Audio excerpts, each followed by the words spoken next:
बहुत समय पहले की बात है। किसी देश में मिदास नाम का एक राजा राज करता था।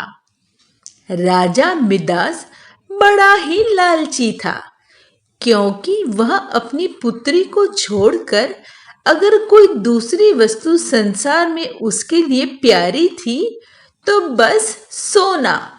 सोना ही प्यारा था, क्योंकि वह रात में सोते सोते भी सोना जमा करने का सपना देखा करता था। एक दिन राजा मिदास अपने खजाने में बैठ सोने की ईंट और अशर्फियों को गिन रहा था। अचानक वहां पर एक देवदूत प्रकट हो गया और उसने राजा से कहा, मिदास, तुम बहुत धनी हो। मिदास ने मुंह लटकाकर उत्तर दिया, मैं धनी कहाँ हूं, मेरे पास तो बहुत थोड़ा सा सोना और अशर्फिया ही है। देवदूत ने बोला, तुम्हारे पास इतने सारे सोने चांदी और अशर्फिया है, फिर भी तुम्हें संतुष्टि नहीं है। कितना सोना चाहिए तुम्हें? राजा ने कहा, मैं तो चाहता हूं कि मैं जिस भी वस्तु को हाथ से स्पर्श करूं वह सोने की ही हो जाए। देवदूत ने हंसा और बोला, अच्छी बात है, मैं तुम्हें वरदान देता हूं। कल सुबह से तुम जिस भी वस्तु को छुओगे वह सोने की ही हो जाएगी। उस दिन और रात में राजा मिदास को नींद नहीं आई, क्योंकि देवदूत ने राजा को जो आशीर्वाद दिया था उसके लिए वह पूरी रात जागकर ही सुबह होने का इंतजार करने लगा। वह सुबह उठा और उसने एक कुर्सी पर हाथ रख दिया। राजा मिदास के छूते ही वह कुर्सी सोने की बन गई।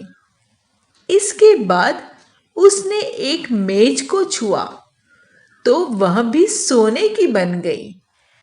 राजा मिदास देवदूत का यह आशीर्वाद पाकर बहुत ही खुश हुआ और उछलते हुए कूदने लगा। वह पागल हो गए। वह दौड़ता हुआ अपने बगीचे में गया और पेड़ों को छूने लगा। फल, फूल, पत्ते, डाल, गमले सब सोने के ही हो गए। सब चमकने लगा। मिदास के पास सोने के अपार भंडार हो गए। राजा मिदास दौड़ते, चलते, नाचते, कूदते बहुत थक गया था। उसको यह भी पता नहीं चला कि उसके कपड़े भी सोने के होकर बहुत भारी हो गए हैं। अब राजा को प्यास लगी और उसे भूख भी बहुत लग रही थी। बगीचे से लौटकर राजा महल में आते हैं और एक कुर्सी में बैठ जाते हैं। जैसे ही राजा मिदास कुर्सी पर बैठते हैं, कुर्सी सोने की बन जाती है। अब राजा को भूख लगी तो उन्होंने खाना मंगवाया, लेकिन जैसे ही मिदास ने भोजन को हाथ लगाया वह भोजन सोने का बन गया। उसने पानी से भरे गिलास को पीने के लिए जैसे ही उठाया तो छूते ही वह गिलास और पानी दोनों ही सोने के हो गए। मिदास के सामने सोने की रोटियां, सोने के चावल, सोने के पानी आदि रखे थे। राजा मिदास को बहुत भूख लग रही थी, किंतु सोने के भोजन को चबाकर नहीं खा सकता था, क्योंकि भूख मिटाने के लिए अनाज का होना बहुत ही जरूरी होता है। यह सब देखकर राजा मिदास रो पड़ा। उसके रोने की आवाज सुनकर उसकी बेटी राजा के पास आई। उसने पिता को रोते हुए देखकर पिता की गोद में चलकर उसके आंसू पोंछने लगी। मिदास ने पुत्री को अपनी छाती से लगा लिया, लेकिन यह क्या?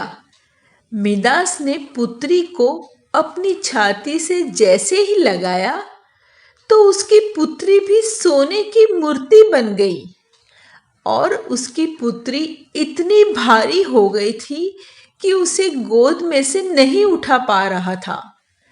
बेचारा राजा मिदास सिर पीट पीट कर रोने लगा। यह देखकर देवदूत को दया आ गई। वह फिर से प्रकट हुआ। उसको देखते ही मिदास उसके पैरों पर गिर पड़ा और प्रार्थना करने लगा। अपना वरदान वापस लौटा लीजिए महाराज। देवदूत ने पूछा, अब तुम्हें सोना नहीं चाहिए? तो राजा ने कहा, मैं समझ नहीं पाया था, अब मुझे सोना नहीं चाहिए। तब देवदूत ने कहा, अब बताओ, एक गिलास पानी मूल्यवान है या सोना? कपड़ा रोटी मूल्यवान है या सोना? मिदास ने हाथ जोड़कर कहा, मुझे सोना नहीं चाहिए। मैं जान गया हूं कि मनुष्य को सोना नहीं चाहिए। सोने के बिना मनुष्य का काम हो सकता है, लेकिन एक गिलास पानी और एक टुकड़े रोटी के बिना मनुष्य का काम नहीं चल सकता है। अब मैं कभी भी सोने का लोभ नहीं करूंगा। देवदूत ने एक कटोरे में जल दिया और कहा, इसे सब पर छिड़क दो। मिदास ने जब जल अपनी मेज, कुर्सी, भोजन, पानी और बगीचों में छुए गए पेड़ों पर छिड़क दिया तो सब पदार्थ पहले जैसे ही हो गए और राजा भी खुशी खुशी अपना जीवन व्यतीत करने लगा। कहानी से हमें यही सीख मिलती है कि मनुष्य चाहे कितना भी अमीर और कितना भी गरीब हो, उसे कभी भी लालच नहीं करना चाहिए। अत्यधिक लालच करने से उसके पास जो भी चीज होती है वह उसे गंवा देता है। इसलिए हमें लालच नहीं करनी चाहिए।